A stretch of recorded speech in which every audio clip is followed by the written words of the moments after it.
نحمده ونصلی علی رسوله الکریم۔ آج بہت بڑے غم سے نڈھال ہے ہمارے بہت پرانے ساتھی جناب مولانا سمیع الحق صاحب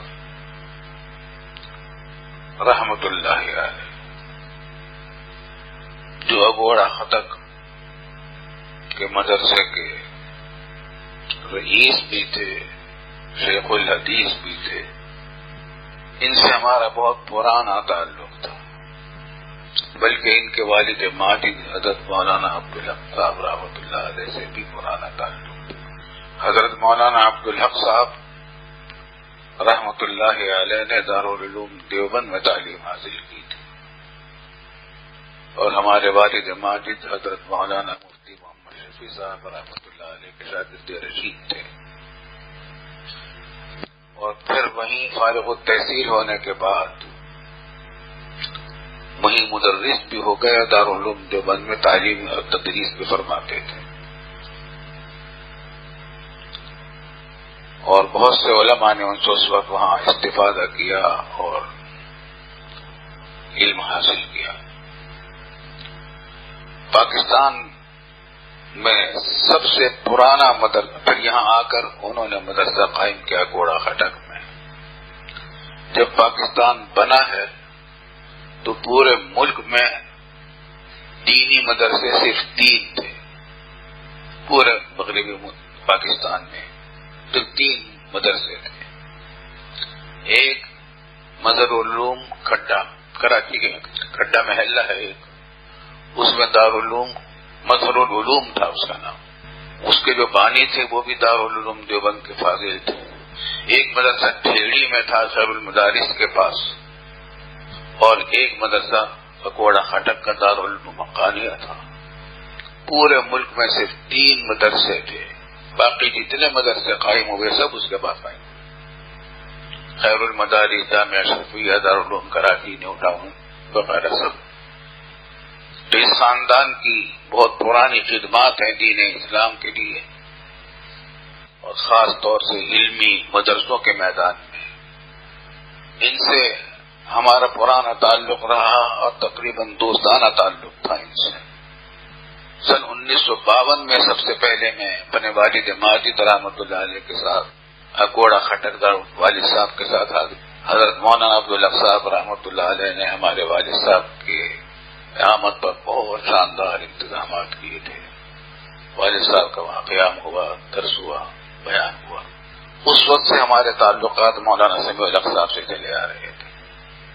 اللہ تعالیٰ نے ان کو بہت ہی اردو کا بڑا اچھا ادیب بنایا تھا، جس کی شہادت ان کا رسالہ الحق دیتا ہے، ماہنامہ الحق ان کا مطلب اصول رسالہ ہے۔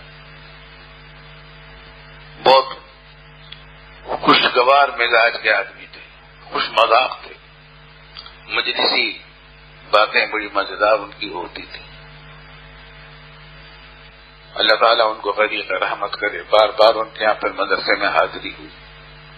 ایک مرتبہ وفاق المدارس کی شورا یا عاملہ کا اجلاس تھا جس میں مجھے جانا ہوا، بہت عرصے پہلے کی بات ہے۔ حضرت مولانا عبدالحق صاحب رحمۃ اللہ علیہ حیات تھے اس وقت، تو انہوں نے بہت مجھ سے شفقت فرماتے تھے، تو وہاں میں حاضر ہوا اور اس میں بیان بھی ہوا الحمدللہ۔ اور مسلسل ہمارے یہاں مزورت ان کے آ رہے، وہ بھی دارالعلوم تشریف لاتے تھے، مولانا سمیع الحق صاحب، اور ہم بھی ان کے اکوڑا خٹک میں بار بار جانا ہوا، جایا کرتے تھے۔ اللہ تعالیٰ ان کو قریق رحمت کرے۔ اللہ تعالیٰ نے ان کو دینی جذبات سے بہت بھرپور حصہ دیا تھا، دینی جذبات اور دینی غیرت و حمیت کا۔ میرا ان سے پرانا تعلق اس طرح کا ہے کہ اب میں برس ہو چکے ہیں، کوئی دن ناغہ نہیں ہوتا جب میں ان کا نام لے کر دعا نہیں کرتا۔ بہت سے حضرات کا میں نام لے کر روزانہ دعا کرتا ہوں پابندی سے، مناجات مقبول پڑھ کر یہ دعا کرتا ہوں کہ اللہ یہ ساری دعائیں میرے لیے بھی قبول فرما لیجیے، اور فلاں فلاں کے حق میں بھی قبول فرما دیجیے۔ ان میں مولانا سمیع الحق صاحب کا نام بلا ناغہ ہوتا ہے، پابندی سے ہوتا ہے۔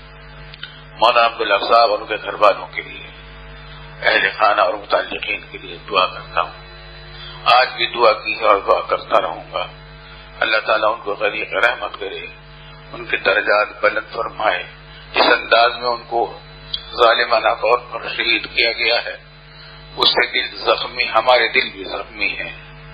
اور آج ہم نے اپنے دارالعلوم میں اسباق کو بھی بند کر کے ان کے لیے دعائیں کی ہیں، ختم کروائے ہیں.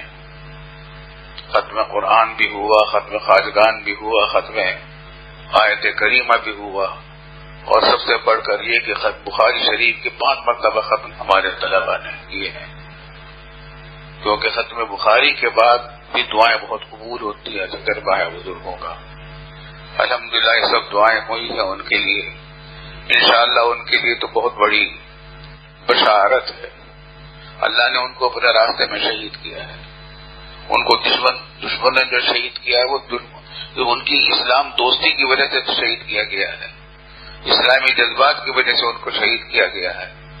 اللہ تعالیٰ ان کی درجات بلند فرمائے اور ان کے خاندان کو اور تمام متعلقین کو، شاگردوں کو اور تمام مسلماندگان کو صبر جمیل اور فلاح دارین عطا فرمائے.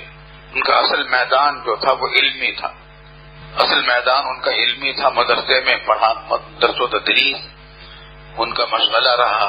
قال اللہ و قال رسول کے وہ استاد رہے، شیخ الحدیث بھی رہے. اصل میدان ان کا مدرسہ تھا، علمی میدان تھا. سیاست میں بھی کچھ کام کیا ہے انہوں نے اور ان کی جماعت بھی تھی، لیکن یہ ان کا ثانوی کام تھا. اصل کام ان کا علمی اور دینی تھا، درس و تدریس کا تھا. اللہ تعالیٰ ان کے تمام نیک کاموں کا اجر عظیم ان کو عطا فرمائے اور ان کو درجات عالیہ سے نوازے. وآخر دعوانا الحمدللہ رب العالمین.